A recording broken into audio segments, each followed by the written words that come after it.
കർത്താവായിരുന്നെങ്കിൽ കൈമട്ടൊക്കെ അവനിട്ട് കൊടുത്തിട്ടുണ്ടാവില്ലേ എന്നാണ് എൻ്റെ ചോദ്യം കേട്ടോ. ബൈബിള് നമ്മളെ പഠിപ്പിക്കുന്നത് ഈ പറയുന്നത് പോലെ തന്നെ കുറച്ചും കൂടെ എന്താ പറയുക, സമാധാനപ്രിയരാവാൻ വേണ്ടിയിട്ടാണ്. എന്നിട്ട് ക്രിസ്ത്യൻ ബിലീഫ് അനുസരിച്ച് അവരുടെ ഏറ്റവും വിശുദ്ധമായൊരു സ്ഥലത്ത് ഒരാൾ വായിക്കാൻ കയറി, ശരി ചിലപ്പോൾ അതിന് പലതരത്തിലുള്ള കാര്യങ്ങളൊക്കെ ഉണ്ടാവുമായിരിക്കാം. അങ്ങനെ വായിക്കാൻ കയറി ഒരാളുടെ മുഖത്ത് അയാളുടെ കണ്ണാടി ഇതെല്ലാം തള്ളിപ്പിടിച്ച് തള്ളി മാറ്റി എന്ത് മെസ്സേജാണ് സൺഡേ ആസ് എ ക്രിസ്ത്യൻ അവിടെ ഉണ്ടായിരുന്ന എല്ലാവരും കൊടുത്തത്. Hello guys, welcome back to Andappan talkies and this is RJ Andappan. അപ്പോൾ ഇന്ന് ഒരു കിടിലൻ ടോപ്പിക്കുമായിട്ടാണ് വന്നിരിക്കുന്നത്. ഞാൻ ഇന്നലെ ഇൻസ്റ്റഗ്രാമിൽ ജസ്റ്റ് ഇങ്ങനെ പരതിക്കൊണ്ടിരുന്ന സമയത്ത് എൻ്റെ കണ്ണിലേക്ക് പെട്ടിട്ടുണ്ടായിരുന്ന ഒരു കാര്യമാണ്. But to be honest, I feel very sad to share this message on a Sunday. അതെന്താണെന്നുള്ളത് നിങ്ങൾക്ക് ആ വീഡിയോ കണ്ടു കഴിയുമ്പോൾ മനസ്സിലാവും. സോ വീഡിയോയിലേക്ക് പോവാം.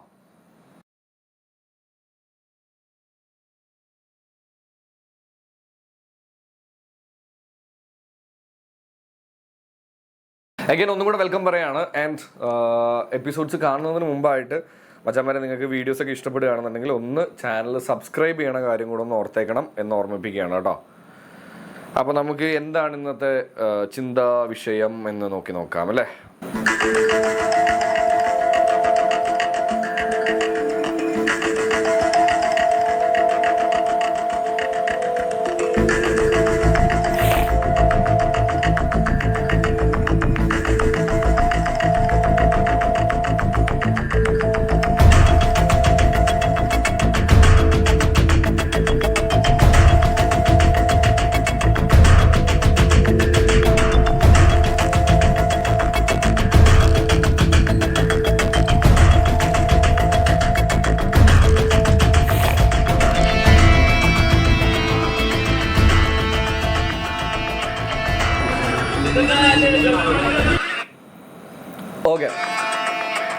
ഓക്കെ, അപ്പോൾ ഈ ഒരു വിഷയത്തെ പറ്റിയിട്ടാണ് ഞാൻ സംസാരിക്കുന്നത്. ഇത് കണ്ടു കഴിഞ്ഞ് കഴിഞ്ഞപ്പോൾ പെട്ടെന്ന് നമ്മുടെ മനസ്സിലേക്ക് ഓടി വരുന്ന കാര്യം, അതായത് ഇത് കണ്ടു കഴിഞ്ഞ് കഴിഞ്ഞാൽ എന്താണ് വിഷയം, കാര്യങ്ങൾ ചിലപ്പോൾ നമുക്ക് പെട്ടെന്ന് മനസ്സിലായിണ്ടാവില്ല.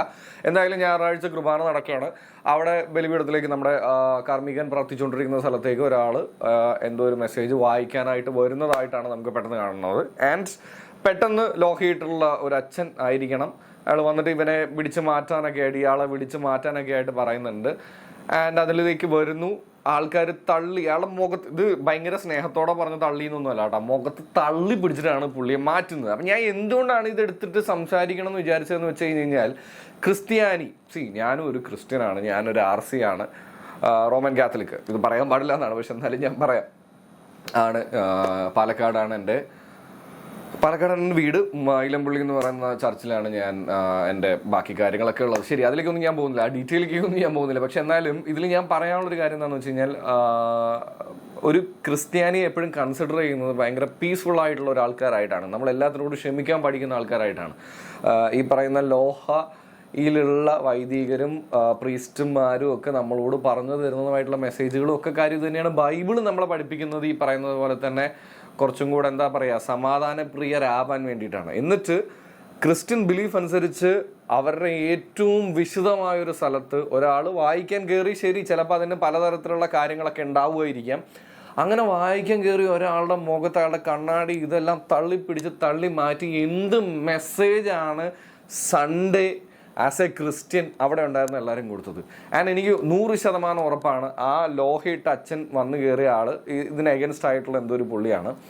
ആ പുള്ളി പറഞ്ഞിട്ടാണ് ഈ പറയുന്ന ആൾക്കാരെല്ലാം വന്ന് ഇങ്ങേറെ ദേഹത്ത് കൈവെക്കുന്നതെന്ന് പറഞ്ഞാൽ അടിച്ചോന്ന് ചോദിച്ചു കഴിഞ്ഞാൽ അടിക്കുന്ന വിശ്വാസമൊന്നും ഞാൻ കണ്ടിട്ടില്ല. പക്ഷെ എന്നാലും മുഖത്തിരിക്കണ കണ്ണാടി പോണ രീതിയിൽ മുഖത്ത് പിടിച്ച് തള്ളണതിന് അത്ര നല്ല സുഖകരമായിട്ടുള്ള ഒരു ആക്റ്റായിട്ട് എനിക്ക് ഒട്ടും ഫീൽ ചെയ്യുന്നില്ല. Which is very wrong, very very wrong. ഞാനിപ്പോഴും ചോദിക്കുന്നത്, എൻ്റെ സംശയമാണ് കേട്ടോ, പുള്ളിക്കാരൻ അവിടെ നിന്ന് വായിച്ചിട്ട് പോയി, നമ്മൾ അതിനൊന്ന് ക്ഷമിച്ചാൽ എന്താ കുഴപ്പം? ഇത് എൻ്റെ ചോദ്യമുള്ളൂ. പുള്ളി അവിടെ നിന്ന് വായിച്ചിട്ട് പോയി, നമുക്കതിനോട് വിയോജിപ്പുണ്ട്, എന്നാലും പുള്ളി അവിടെ നിന്ന് വായിച്ചിട്ട് പോയി, എന്താ കുഴപ്പം? എന്താ വായിച്ചാൽ എന്താ കുഴപ്പം? അയാളെ പിടിച്ച് തള്ളി മാറ്റിയാലേ നമ്മൾ ക്രിസ്ത്യൻസ് ആവുകയുള്ളൂ?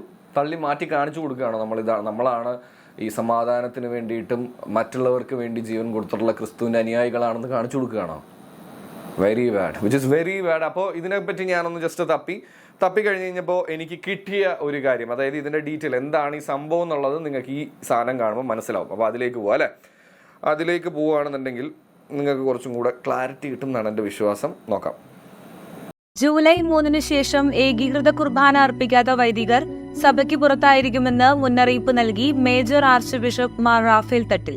സർക്കുലർ ജൂൺ 16 ഞായറാഴ്ച അതിരൂപതയിലെ എല്ലാ പള്ളികളിലും വായിക്കണമെന്നും മേജർ ആർച്ച് ബിഷപ്പ് അറിയിച്ചു. നടപടി നേരിടുന്ന വൈദികർക്ക് വിവാഹം നടത്താനും അനുമതിയില്ല. സഭാ സംവിധാനത്തെ വെല്ലുവിളിച്ചുകൊണ്ട് കത്തോലിക്ക സഭയിൽ തുടരാൻ ആരെയും അനുവദിക്കില്ലെന്നാണ് തീരുമാനം. സീറോ മലബാർ സഭയിലെ എല്ലാ വൈദികർക്കും ഈ ഉത്തരവ് ബാധകമായിരിക്കുമെന്ന് സർക്കുലറിൽ പറയുന്നു. ഉത്തരവ് പാലിക്കാത്ത വൈദികർക്ക് പൗരോഹിത്യ ശുശ്രൂഷയിൽ നിന്നും വിലക്ക് ഏർപ്പെടുത്തും. മാർപ്പാപ്പയെ ധിക്കരിക്കുന്നവരും സഭയിൽ നിന്നും ബഹിഷ്കൃതരുമായ വൈദികർ അർപ്പിക്കുന്ന കുർബാനയിൽ പങ്കെടുക്കുന്നവരുടെ ഞായറാഴ്ച കടം പരിഹരിക്കപ്പെടുന്നില്ല എന്ന കാര്യവും സർക്കുലറിൽ പറയുന്നു. അനുസരണമില്ലാത്തവരുടെ സ്ഥാനം സഭാ കൂട്ടായ്മയ്ക്ക് വെളിയിലാണെന്ന് മെത്രാന്മാരുടെ കൂടിക്കാഴ്ചയിലും തുടർന്ന് നടത്തിയ പ്രസംഗത്തിലും പരിശുദ്ധ പിതാവ് വ്യക്തമാക്കിയിട്ടുണ്ട്. ജൂലൈ 3 ശേഷം ഓക്കെ, അപ്പൊ ഏകദേശം കാര്യം നിങ്ങൾക്ക് ഇതിനകത്തൊന്ന് ക്ലിയർ ആയിട്ടുണ്ടാവും എന്ന് വിചാരിക്കുന്നു. എന്തായാലും മാർപ്പാപ്പ ഇറക്കിയിട്ടുള്ള സർക്കുലർ വായിക്കാനാണ്, അതായത് ഏകീകൃതമായിട്ടുള്ള സംഭവം. അതിൽ മതപരമായിട്ടുള്ള കുറേ കാര്യങ്ങളുണ്ട്, എന്തായാലും അതിലേക്ക് ഞാൻ ഒരുപാട് ഇൻവോൾവ് ആവുന്നില്ല. പക്ഷെ എന്നാലും ഇതിൽ മേ ബി ഇതിൻ്റെ ഓപ്പോസിറ്റ് നിൽക്കുന്നവർക്കും അതിൻ്റെതായിട്ടുള്ള എന്തുണ്ടാവും, ന്യായീകരണങ്ങൾ ഉണ്ടാവുമായിരിക്കാം. ഇതിന് അഗൻസ്റ്റ് ആയിട്ട് എന്തുകൊണ്ട് വായിക്കാൻ പാടില്ല, അതിന് കൃത്യമായിട്ടുള്ള സംഭവങ്ങളൊക്കെ ഉണ്ട് എന്നുള്ളത്. പക്ഷേ എൻ്റെ ചോദ്യം അപ്പോഴും 2 വൈദികന്മാർ, ഒരാൾ കുർബാന അർപ്പിച്ചുകൊണ്ടിരിക്കുകയാണ്. ആ അർപ്പിക്കുന്നതിൽ ഞാൻ എൻ്റെ പോയിന്റ് ആണെന്ന് പറയരുത്, ഞാൻ കണ്ടിട്ടുള്ളതും ഞാൻ മുമ്പ് കേട്ടിട്ടുള്ളതുമായിട്ടുള്ള ഒരു കാര്യമാണ്. ഞാനത് വീണ്ടും ഒരു റീലിലൂടെ തന്നെ കാണിക്കേണ്ട വരുന്നല്ലോ എന്ന് ആലോചിക്കുമ്പോഴാണ് എനിക്ക് വേറൊരു സങ്കടം. എന്നാലും കാണിച്ചേക്കാം, വെയിറ്റ് കറോ. ഈ തിരുവസ്ത്രങ്ങൾ അണിഞ്ഞ് ഞാൻ നിങ്ങളുടെ മുമ്പിൽ നിൽക്കുമ്പോൾ ഞാൻ ജോൺ പനന്തോട്ടം എന്നൊരു വ്യക്തിയല്ല, ഞാൻ ഈശോയായി മാറുകയാണ്. ഇത്രയേ ഉള്ളൂ. ഇതേ ഒരു കാര്യം എനിക്ക് ചോദിക്കാനുള്ളൂ. അവിടെ കുർബാന അർപ്പിച്ചുകൊണ്ടിരുന്ന, ഈ പറയുന്ന തിരുവസ്ത്രങ്ങൾ ധരിച്ചുകൊണ്ടിരുന്ന ആ പുരോഹിതൻ, ആ വ്യക്തി ശരിക്കും ആ സമയത്ത് കർത്താവായിട്ട് തന്നെയല്ലേ നമ്മുടെ വിശ്വാസത്തിലുള്ളത്? അങ്ങനെയാണെന്നുണ്ടെങ്കിൽ ഈ പറയുന്നത് പോലുള്ള ഒരാളെ പിടിച്ചിങ്ങനെ തള്ളുന്ന സമയത്ത് അവിടെ മിണ്ടാതെ ഇതെല്ലാം കണ്ടുകൊണ്ട് നിൽക്കുമോ? കർത്താവായിരുന്നെങ്കിൽ കൈമട്ടൊക്കെ അവനിട്ടൊന്നും കൊടുത്തിട്ടുണ്ടാവില്ലേ എന്നാണ് എൻ്റെ ചോദ്യം കേട്ടോ. സത്യമായിട്ടും കർത്താവായിരുന്നെങ്കിൽ, കർത്താവിൻ്റെ പ്രതിപുരുഷനായിട്ടാണ് അവിടെ നിന്നിരുന്നതെങ്കിൽ, അമ്മയാണ് ഞാൻ വിശ്വസിക്കുന്നത്, കർത്താവ് ഇതുപോലത്തെ പരിപാടീസ് കണ്ടു കഴിഞ്ഞ് കഴിഞ്ഞാൽ പോട്ടെ മക്കളെ, അവർ ക്ഷമിച്ചോട്ടെ എന്ന് പറഞ്ഞ് നിൽക്കില്ല, അറ്റ്ലീസ്റ്റ് പിടിച്ചു മാറ്റാനെങ്കിലും പോകുന്നുള്ളതാണ് എൻ്റെ വിശ്വാസം. പക്ഷെ ഇത് കണ്ട് ഒരു വൈദികൻ അവിടെ മാറി നിൽക്കുകയും കുർബാന അർപ്പിച്ചുകൊണ്ടിരുന്ന മാറി നിന്നും എന്നെ ഭയങ്കരമായിട്ട്, അതാണ് എന്നെ ഈ വീഡിയോ ചെയ്യാനായിട്ട് പ്രേരിപ്പിച്ചൊരു കാര്യം. അതുപോലെ അപ്പുറത്ത് ഈ പറയുന്ന ആളെ പിടിച്ചു മാറ്റാനായിട്ടാണ്, അതിൻ്റെ വിഷ്വലിൽ ഓഡിയോ എനിക്കില്ല, പക്ഷെ എന്നാലും പിടിച്ചു മാറ്റാനായിട്ടുള്ള ആഹ്വാനം കൊടുത്തുകൊണ്ടിരിക്കുന്ന, മൈക്കിൽ കൊടുത്തുകൊണ്ടിരിക്കുന്നത് മറ്റേ ലോഹിട്ട് അച്ഛനാണ്. ഈ ലോഹിട്ട് അച്ഛൻ്റെ വിഷ്വൽ ആക്ച്വലി നമ്മൾ നേരത്തെ ആ സംഭവങ്ങളുണ്ടല്ലോ, ഏകീകൃത കുർബാന, ആ സംഭവങ്ങളുടെ കാര്യത്തിൽ പറയുന്നതിൽ വാ മൂടിയിട്ടുള്ള ഒരു സമരം ചെയ്യുന്നതിനകത്ത് കണ്ടിട്ടുള്ള അച്ഛനല്ലേ എന്ന് എനിക്കൊരു സംശയമുണ്ട്. അപ്പോൾ എനിക്ക് തോന്നി ഇത് ഓൾറെഡി പുള്ളിക്കാരൻ ഇതിന് അഗൻസ്റ്റ് ആയിട്ട് നിൽക്കുന്ന ആളായിരിക്കും. സോ അപ്പോൾ അതിൻ്റെ വികാര പ്രക്ഷോഭണമായിരിക്കാം ചിലപ്പോൾ അവിടെ കാണിച്ചിട്ടുണ്ടാവില്ല. പക്ഷേ it is very bad act. And ഇത് വീഡിയോ എടുത്തിട്ടു, ആൾക്കാർ കണ്ടു. ഞാൻ പറയുന്നത് ആസ് എ ക്രിസ്ത്യൻ ഇത് ഭയങ്കര റോങ് ആയിട്ടുള്ളൊരു മെസ്സേജാണ് എന്തായാലും ഈ സൺഡേ നിങ്ങൾ കൊടുത്തിട്ടുള്ളത്. And I feel very ashamed.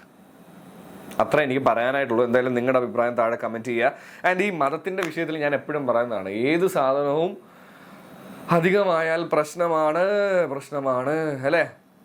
ഇതുപോലുള്ള വീഡിയോസ് ഞാൻ ഇനിയും റിയാക്ട് ചെയ്യുന്നതായിരിക്കും. ഇതുപോലെയല്ല, എന്ത് തരത്തിലുള്ള വിഷയങ്ങളും ഞാൻ ചർച്ച ചെയ്യുന്നതായിരിക്കും. എന്തായാലും വീഡിയോസ് ഇഷ്ടപ്പെടുകയാണെന്നുണ്ടെങ്കിൽ ചാനൽ ഒന്ന് സബ്സ്ക്രൈബ് ചെയ്ത് സപ്പോർട്ട് ചെയ്യുക എന്ന് ഓർമ്മിപ്പിച്ചുകൊണ്ട് ആൻറ്റപ്പൻ ഈസ് സൈനിങ് ഓഫ്.